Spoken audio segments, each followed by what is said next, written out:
83-year-old Mama's plight in Vanaprastha, Coimbatore. The sad event. The date 17th of November 2012. Who? One of the original residents of Vanaprastha, an 83-year-old widower. Background. Mama had just returned from a 6-month-long trip. He went to the Vanaprastha kitchen for early morning coffee and later for breakfast and was served as is the normal case. Lunch. He later went to partake his lunch at the same kitchen. He was refused service. There was no advance notification about this refusal. When Mama sat at the table for lunch, he was refused service. It was that simple. The event continued. Mama's response. Mama requested that the reason for the refusal be given to him in writing. Response. His requests were ignored by the kitchen staff and the other patrons of the kitchen. The result? He sat there waiting for his meal or for an explanation for the refusal of service. He was left to sit there from 1 p.m. till 3 p.m. with no food and no explanation. Soon the dining hall was empty, and the 83-year-old man was left with no choice but to walk back to his cottage, hungry. Other residents. While Mama was sitting in front of an empty spot at the table, other respected residents of this community sat near him, ate, and enjoyed their lunch. Not one person felt it their duty to raise their voice in favor of feeding an 83-year-old lonely man. These are the same people that do many pujas and dhanams, are they looking to earn punyam for the other world.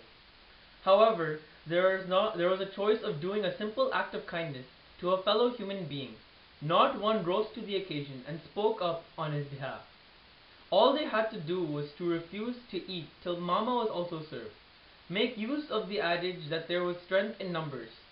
The whole situation would have been diffused once and forever. Not one person had the courage or generosity of spirit to take that action, or offer to take him home and provide him some lunch. Analysis.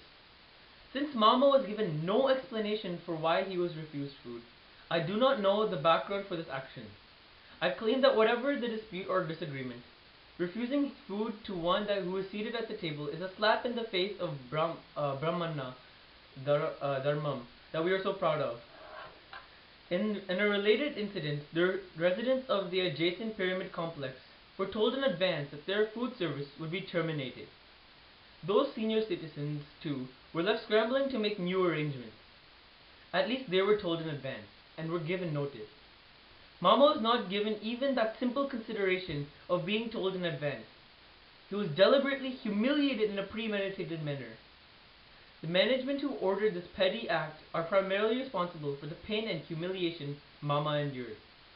The other residents are complicit in this by their indifference. Analysis continues. Perhaps it was meant to be a lesson to the other residents, a display of what happens if they question management. A warning. The manager of Vanaprastha is now promoting another complex nearby, Kausthubam.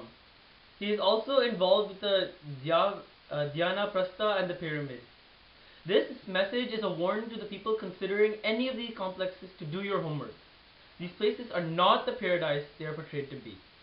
At the minimum, the organizers have become arrogant, treat the community as their personal property, and the residents with contempt.